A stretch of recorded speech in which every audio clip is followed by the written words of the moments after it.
প্রতি 40 দিনে একটি করে সম্পূর্ণ নতুন ওয়ারশিপ বা যুদ্ধজাহাজ সমুদ্রে নামানোর ক্ষমতা ভারতের রয়েছে। হ্যাঁ, ঠিকই শুনেছেন। এটি কোনো জল্পনা নয়, এটি ভারতীয় নৌবাহিনীর প্রাক্তন chief of naval staff admiral Dinesh ত্রিপাঠীর একটি অত্যন্ত তাৎপর্যপূর্ণ বক্তব্য। আন্তর্জাতিক জিওপলিটিক্সের মঞ্চে এই একটিমাত্র বাক্য প্রতিপক্ষ দেশগুলোর ঘুম ওড়ানোর জন্য যথেষ্ট। কারণ যেখানে বিশ্বের বহু উন্নত দেশ একটি যুদ্ধজাহাজ তৈরি করে তা কমিশনিং করতে বছরের পর বছর সময় লাগিয়ে দেয়, সেখানে ভারত 40 দিনের একটি নির্দিষ্ট লক্ষ্যমাত্রা নিয়ে এগোচ্ছে।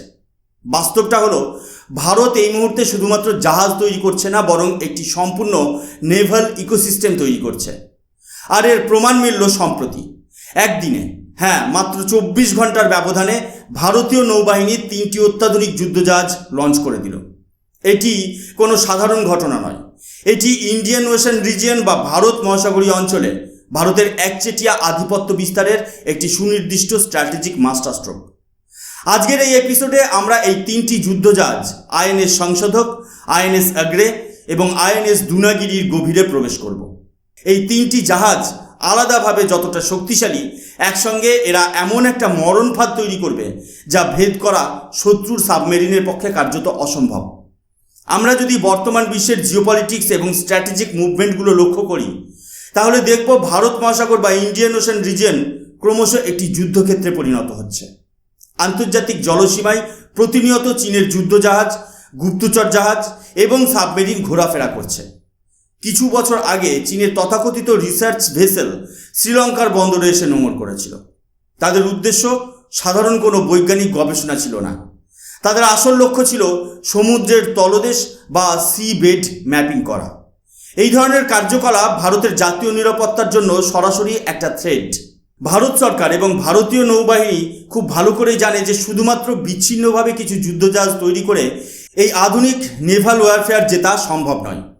প্রয়োজন একটি ইন্টিগ্রেটেড মেরিটাইম ওয়ারফেয়ার নেটওয়ার্ক, অর্থাৎ এমন একটি ইকোসিস্টেম যেখানে একটি জাহাজ তথ্য সংগ্রহ করবে, দ্বিতীয় জাহাজ শত্রুকে খুঁজে বের করবে এবং তৃতীয় জাহাজ চূড়ান্ত আক্রমণ হানবে। আর ঠিক এই চিন্তাধারা থেকেই জন্ম নিয়েছে আমাদের আজকের আলোচ্য 3টি যুদ্ধজাহাজ। আপনারা এই মুহূর্তে স্ক্রিনে প্রেস ইনফরমেশন ব্যুরো বা পিআইবির একটি সরকারি রিপোর্টের স্ক্রিনশট দেখতে পাচ্ছেন। এর হেডলাইনে স্পষ্ট লেখা রয়েছে, Indian navy set to commission 3 indigenous naval platforms in Kolkata.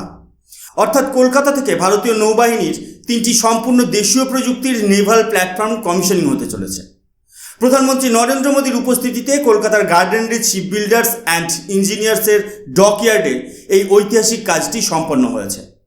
আপনাদের জানিয়ে রাখি, এই জাহাজগুলোর নির্মাণ কোনো বিদেশি শক্তির সাহায্যে হয়নি। মেক ইন ইন্ডিয়া উদ্যোগের অধীনে এই যুদ্ধজাহাজগুলোর প্রায় 80% বেশি যন্ত্রাংশ সম্পূর্ণ ভারতে তৈরি। ভারতের ওয়ারশিপ ডিজাইন ব্যুরো নিজেরাই এর নকশা তৈরি করেছে এবং জিআরএসি তা বাস্তবে রূপ দিয়েছে। আগামী 5 বছরের মধ্যে এই দেশীয় উপাদানের হার 95% নিয়ে যাওয়ার লক্ষ্যমাত্রা স্থির করা হয়েছে। অর্থাৎ আগামী দিনে ভারতের তৈরি জাহাজে বিদেশের একটি ছোট্ট স্ক্রুও ব্যবহার করা হবে না। এটি ডিফেন্স ম্যানুফ্যাকচারিং সেক্টরে ভারতের এক বিরাট লাভ। এবার আসা যাক আজকের প্রথম জাহাজের কথায়, আইএনএস সংশোধক। স্ক্রিনে হিন্দুস্তান টাইমসের এই আর্টিকেলটি লক্ষ্য করুন। এর হেডলাইনে বলছে, INS Dunagiri Sanshodhak Agray, how Indian Navy 3 new indigenous ships add varied capabilities. এখানে ভেরিয়েড ক্যাপাবিলিটিস বা বহুমুখী ক্ষমতার কথা বলা হয়েছে। এই বহুমুখী ক্ষমতার প্রথম ধাপই হলো সংশোধক। নাম শুনে বুঝতে পারছেন যে এর কাজ হলো গবেষণা বা খোঁজ করা। এটি একটি অত্যাধুনিক সার্ভে ভেসেল। এর মধ্যে কোনো বড় মিসাইল বা বিধ্বংসী কামান নেই, তবুও আধুনিক নেভাল ওয়ারফেয়ারে এর গুরুত্ব অপরিসীম। কেন? কারণ এটি সমুদ্রের তলদেশের ম্যাপ বা 3D চার্ট তৈরি করে। আমাদের অনেকেরই ধারণা সমুদ্রের তলদেশ বোধহয় একদম সমতল, কিন্তু বাস্তবটা সম্পূর্ণ ভিন্ন। সমুদ্রের নিচে বড় বড় পর্বতমালা, গভীর উপত্যকা এবং খাত রয়েছে। যখন একটি যুদ্ধজাহাজ থেকে জলের নিচে সোনার সিগন্যাল পাঠানো হয় শত্রুর সাবমেরিন খোঁজার জন্য, তখন এই সিগন্যাল সমুদ্রের তলদেশের পাহাড়ে ধাক্কা খেয়ে ফিরে আসে, যার ফলে অনেক সময় আসল সাবমেরিন কোথায় লুকিয়ে আছে তা বোঝা যায় না। শত্রুপক্ষের সাবমেরিনগুলো এই পাহাড় বা খাতের আড়ালেই লুকিয়ে থাকে। আইএনএস সংশোধক ঠিক এই সমস্যাটা সমাধান করে। এটি সমুদ্রের তলদেশের মাটির গঠন, সমুদ্রের স্রোত, জলের স্রোত এবং হাইড্রোগ্রাফিক ডেটা নিখুঁতভাবে সংগ্রহ করে। অর্থাৎ সমুদ্রের নিচে কোথায় পাহাড় আছে আর কোথায় উপত্যকা তার একটি স্পষ্ট ম্যাপ ভারতীয় নৌবাহিনীর হাতে তুলে দেয়। এর ফলে চীনের সাবমেরিন যদি ভারতের উপকূলের দিকে এগোতে চায়, নৌবাহিনী আগে থেকেই জানতে পেরে যাবে যে তারা কোন রাস্তা দিয়ে আসতে পারে। 110 মিটার দীর্ঘ এবং 3400 টন ওজনের এই জাহাজটি অটোনোমাস আন্ডার ওয়াটার ভেহিকেল এবং অত্যাধুনিক সেন্সারে সজ্জিত। সহজ কথায় বলতে গেলে এটি হলো ভবিষ্যতের যুদ্ধের জন্য রণক্ষেত্র প্রস্তুত করার প্রধান হাতিয়ার। প্রথম জাহাজ যখন রণক্ষেত্রের ম্যাপ তৈরি করে দিল, তখন মাঠে নামে আমাদের দ্বিতীয় যোদ্ধা আইএনএস আগ্রে। আধুনিক জিওপলিটিক্সে একটি দেশের নৌবাহিনীর সবচেয়ে বড় ভয়ের কারণ হলো শত্রুর সাবমেরিন। জলের ওপর দিয়ে আসা যুদ্ধজাহাজ রেডারে খুব সহজেই ধরা পড়ে যায়, কিন্তু জলের নিচ দিয়ে নিঃশব্দে এগিয়ে আসা একটি সাবমেরিন ট্র্যাক করা অত্যন্ত কঠিন কাজ। আর এই কঠিন কাজটি করার জন্যই তৈরি করা হয়েছে আগ্রেকে। এটি আর্নালা ক্লাস প্রোগ্রামের চতুর্থ জাহাজ, যা বিশেষভাবে anti submarine warfare shallow water craft হিসেবে ডিজাইন করা হয়েছে। এর মূল কাজ হলো ভারতের বিশাল উপকূল রেখার কাছাকাছি এবং স্ট্র্যাটেজিক মেরিটাইম অ্যাপ্রোচেসে শত্রুপক্ষের সাবমেরিনকে খুঁজে বের করা। আইএনএস আগ্রে এক নাগারে 1800 নটিক্যাল মাইল পর্যন্ত কোনো রিফুয়েলিং ছাড়াই টহল দিতে পারে। আগ্রে জলের উপর অত্যন্ত নিঃশব্দে ভেসে বেড়ায় এবং এর নিচে থাকা স্পেশালাইজড সোনার এবং আন্ডার ওয়াটার সোনার অনবরত জলের নিচে স্ক্যান করতে থাকে। সংশোধক যে ম্যাপ তৈরি করে দিয়েছিল সেই ম্যাপের উপর ভিত্তি করে আগ্রে শত্রুর সাবমেরিনকে হানা দেওয়ার আগেই চিহ্নিত করে ফেলে। এটি অনেকটা নৌবাহিনীর আন্ডার ওয়াটার ওয়াচডগের মতো কাজ করে। যদি কোনো দেশের সাবমেরিন ভারতের জলসীমায় অনুপ্রবেশের চেষ্টা করে, তবে আইএনএস আগ্রে তার অ্যান্টি সাবমেরিন ওয়েপেন ব্যবহার করে তাকে ধ্বংস করতে সক্ষম। অর্থাৎ সংশোধক চোখ দিয়ে দেখল আর আগ্রে গন্ধ শুকে শত্রুকে ট্র্যাক করে ফেলল। তথ্য সংগ্রহ এবং ট্র্যাকিংয়ের কাজ শেষ, এবার প্রয়োজন চূড়ান্ত আঘাত হানার। আর এখানেই এন্ট্রি নেয় আমাদের মাস্টারপিস আইএনএস দুনাগিরি।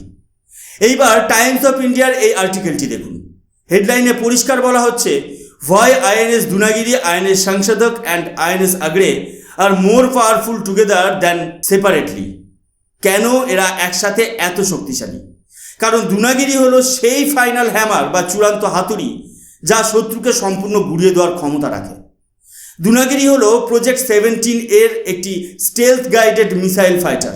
স্টেলথ প্রযুক্তির কারণে এটি শত্রুর রেডারে সহজে ধরা পড়ে না। এটি প্রায় 149 মিটার লম্বা এবং এর ওজন 6600 টন। এটি এমন একটি দানবীয় ওয়ারশিপ যা একই সঙ্গে জল, স্থল এবং আকাশ এই তিন মাধ্যমেই যুদ্ধ করতে সক্ষম।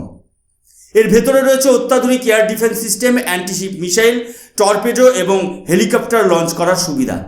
সবচেয়ে ভয়ঙ্কর ব্যাপার হলো দুনাগিরি ভারতের ব্রহ্মাস্ত্র অর্থাৎ ব্রহ্মোস মিসাইল দ্বারা সজ্জিত।